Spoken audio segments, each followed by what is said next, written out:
In this video tutorial, we're going to be animating a photograph, a still photo inside of Photoshop from start to finish. We're going to be using this beginning photograph and we're going to end up with this product right here using Photoshop's video timeline. So come follow along, check the description for the starting and ending files, and let's get started.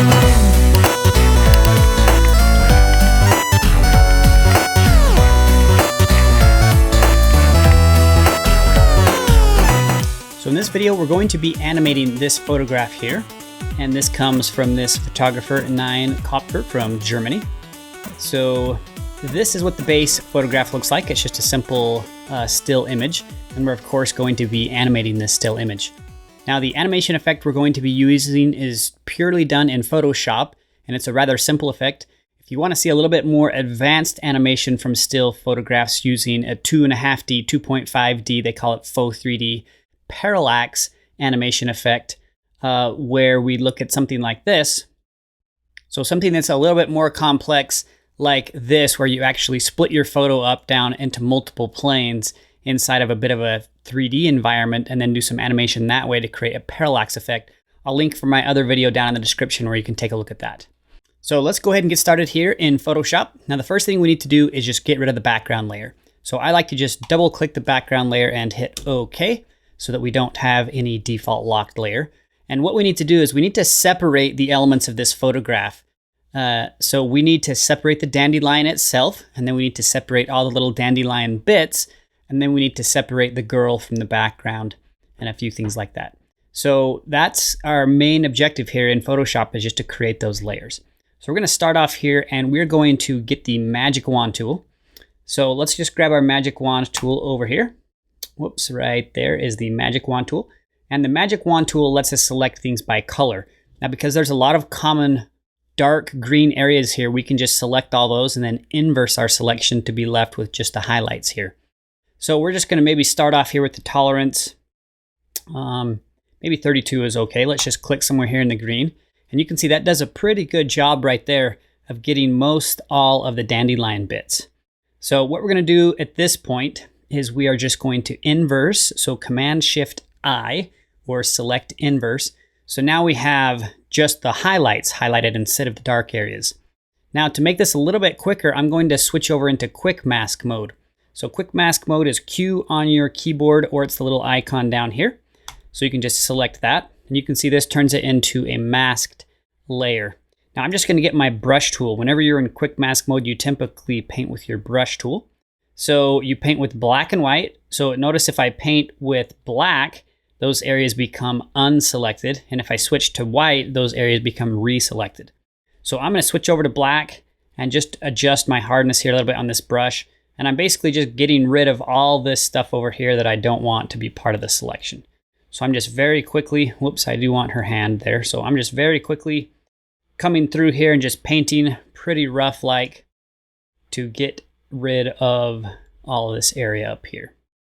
So let's get rid of most of that. We'll zoom in here to this area and just do a little bit of manual work here with the brush. We don't have to be too careful here when we're selecting, because we're going to be animating these, and we're not going to be moving this image a whole lot. It's not going to move a ton, so we don't need to be too careful here with our selections.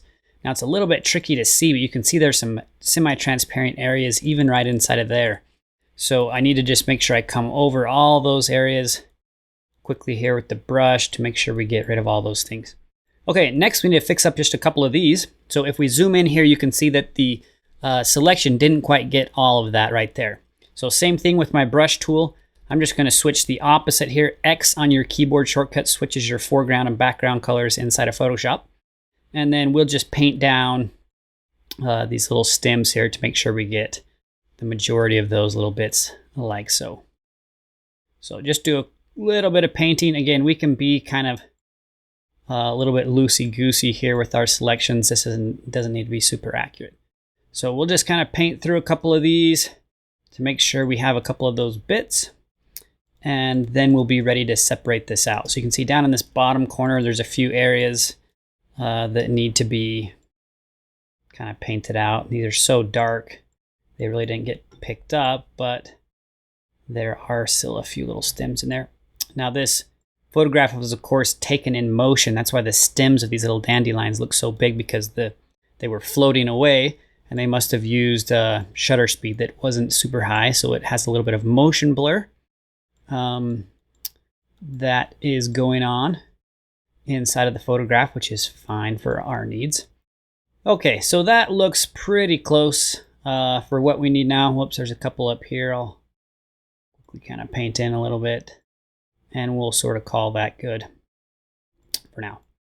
Okay, so we need to separate the dandelion and the dandelion bits. So let's switch out of quick mask mode, so we're left with just our selection. And I'm actually going to get rid of the hand. I actually don't want the hand. So I'll just grip my lasso tool here and hold down subtract. So I'm just gonna subtract out this area from the selection. So I'm holding down minus and just did a loop around there, and then I let go, and you can see that subtracts out the hand. So I'm left with just the dandelion. Now you can see a few highlights in here. See those little areas right up inside of there that are sort of highlighted? So I'm gonna do the same thing just with a lasso tool. We'll just subtract all those little bits out that are sort of those specular highlights floating around that the wand tool left us with here. We could have easily just masked those out in quick mask mode too, but they were a little bit trickier to see. So that should probably be good enough. Okay, so now let's go ahead and, whoops, I missed a part or two over here. Let's go ahead and cut these guys out. So we're going to just do Command J on the keyboard, which takes everything you have highlighted, copies it, and pastes it into a new layer. So you can see that just created a new layer. And if I hide the background layer, I'm left with just these. Now we're gonna do this one more time for the dandelion itself, because we want to animate this separately from the little teeny bits. So I'm gonna go right around that guy. And there we go. And Command J to copy that one out as well. So now what I need to do is I need to delete the dandelion from the layer underneath. So this layer right here. So what I can do is I can hold down Command on my keyboard and click on the thumbnail on the actual layer to load up the marching ants around that selection. You can see it loads that up. And then I can come back here to my original layer and just press delete. So that just deletes out all those pixels, and then that little dandelion is on its own layer. The little dandelion seeds are on their own layer, and then my character is on her own layer. Now the problem with the background is now we also need to delete all of these guys from the background layer. So I'll show you a quick trick to do that. So it's the same thing. We're going to hold down Command and click on the layer with all of our little seeds. I guess I'll name this layer so we can kind of keep those straight. So we'll name this layer seeds. We'll name this one the dandelion. And then we'll name this last layer the BG for background. Okay, so we'll Command click again on the seeds, and then we're going to hold down Shift and Command click on the dandelion. So basically we've loaded all of those. Now the next command, we're going to go to the Select menu, go down to Modify and Expand. Now what we're trying to do is we just want to make that selection grow a little bit, so that it's not so close right to these edges. So depending on the resolution of the image you choose, this number will be different. But for me, I'm just gonna pick 10 pixels and hit OK. And you can see here when I zoom in, it just expanded that marching ants just a little bit away from the edge, 10 pixels. So now that we have that area expanded, we need to make sure that we have the correct layer selected. So we need to select the background layer. And then we're going to go to the File menu, not the File menu, the Edit menu, down to Content Aware Fill. This option that I'm using is only inside of the Photoshop CC 2019, so the very latest release. Otherwise, you just go to Fill if you're on an earlier version, and then choose the option called Content Aware. So I'm going to choose this Content Aware Fill. This brings up a little preview, and it will show you what's going to happen. You can see over here in the preview, see how I just eliminated all of those dandelions as if they were never there? That's exactly what we want. So we're just going to hit OK on that command. And you can see the way that this worked is it actually created all that on a new layer right above my background. So I just want to merge those two together. So I'm going to select the top layer on my keyboard, press Command E to merge down, or you can right click and say merge down as well, merge layer down. So now we have our background that doesn't have any dandelions. We have our seeds that are just the seeds, and then we have the dandelion itself, which is just the dandelion. So now that we've created these three separate plates, if you will, these three separate slices, we can then go ahead and animate them individually.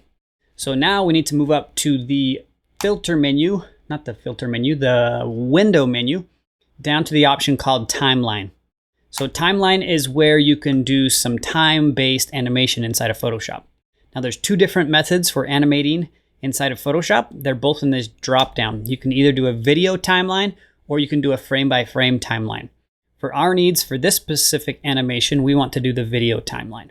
So go ahead and select that, and then, this is not very intuitive, then you click the button right here to actually create the timeline. So now we have our timeline in place. We can go ahead and do some basic keyframe animation all inside of Photoshop, and we can actually render this out as an animated video as well. So the first step we want to do is we're actually going to animate this layer which holds our dandelion itself. So we want to make it look like this subject, this girl here, is sort of blowing. So we want to make this sort of stem push forward a little bit. So in order to do that, what's a little bit interesting here is Photoshop cannot animate a rotation of a layer. So if I get this layer called Dandelion and I just rotate it like so to kind of make it look like it's moving forward, it can't remember that animation.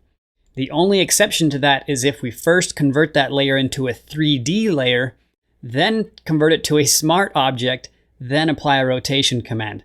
So very convoluted, but that's what we have to do.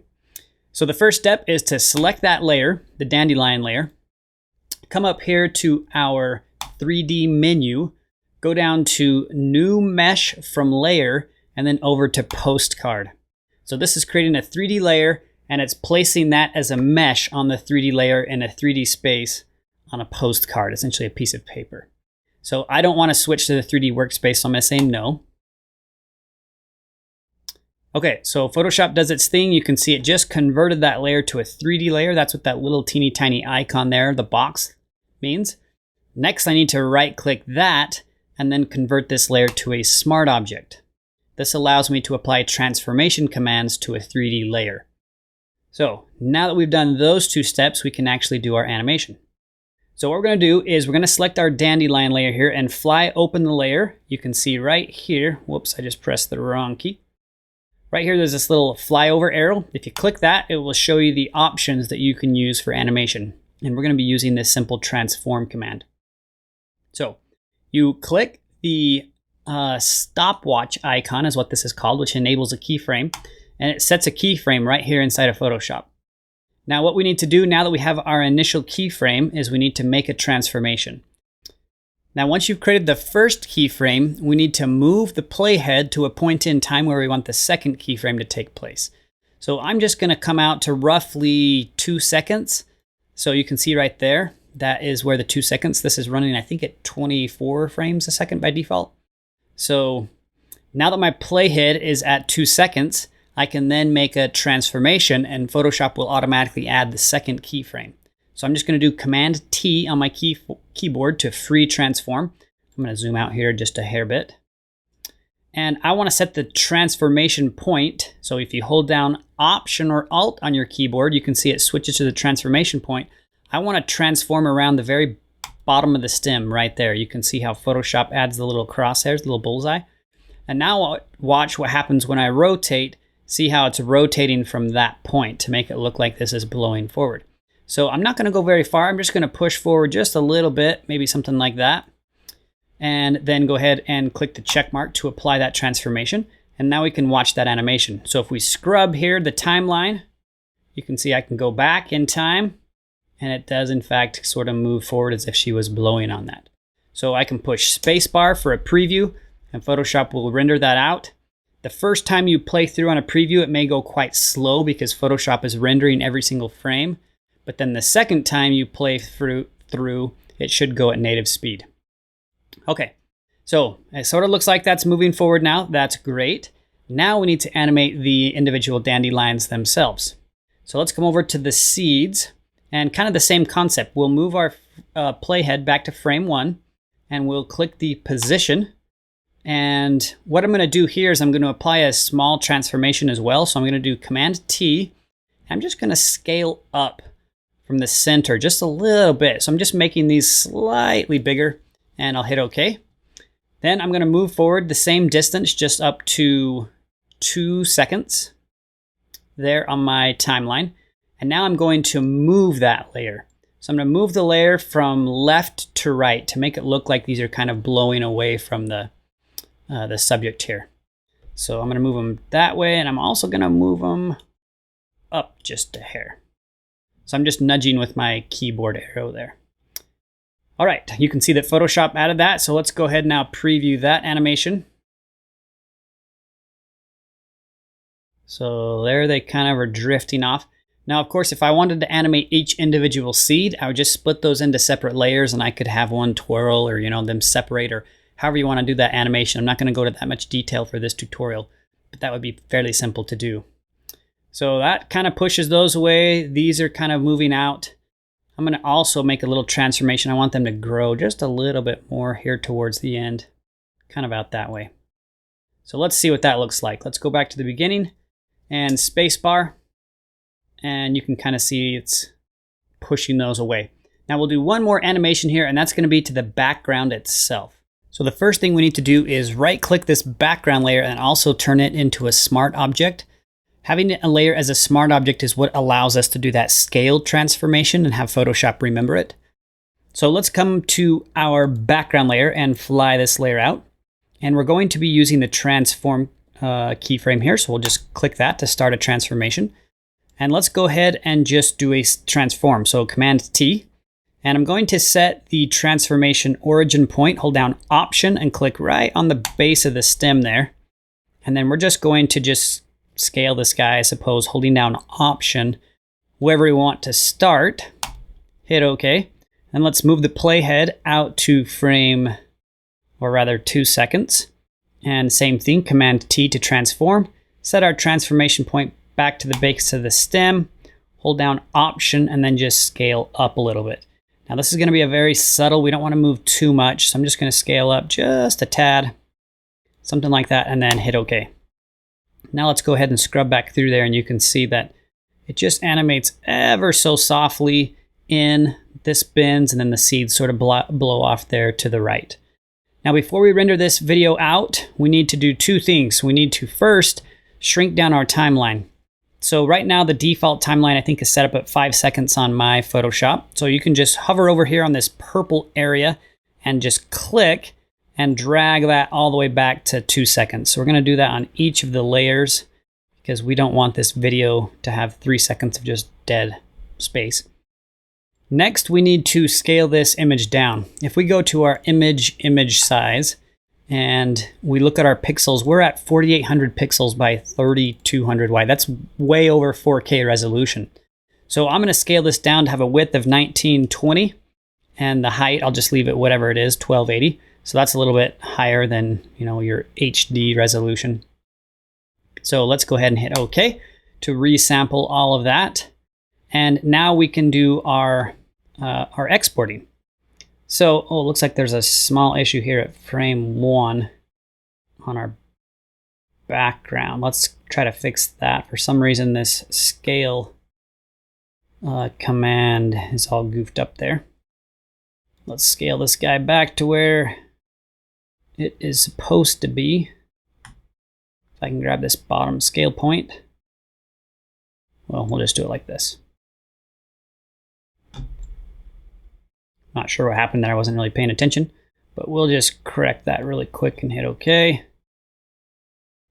Oops.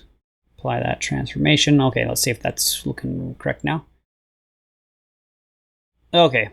Oh, looks like both layers did. I'm actually not sure what happened there. Looks like the seeds layer, or the dandelion layer itself, not that layer, cancel. The dandelion layer itself is also goofed up. So let's scale that back. So we'll scale this guy back and place that back there as well. Okay, so that should Take care of that. Okay, everything's still animated. So now let's render out the video. So in order to render out the video, we need to click this little teeny tiny flyout menu right here in the timeline and just head down to the option called Render Video. So you select this. We're not going to really change any of the defaults here. We're just going to use the H.264 codec, which is your MPEG-4. And we just need to give this guy a name. So we'll just call this Test Dandelion or something like that. Set where you want to save this to, and then just go ahead and hit render. Now this could take anywhere from, I don't know, 5 to 20 seconds depending on your video. So once this renders out, let's go ahead and take a look at the finished product. All right, so here is the final animation. Let's go ahead and just play this through here. So if we click play, you can see this is a fully animated movie. We have some animation going, and we created that entire animation right from a still photo inside of Adobe Photoshop. So I hope you liked this quick tutorial. Don't forget to subscribe, thumbs up, and we will see you in the next one.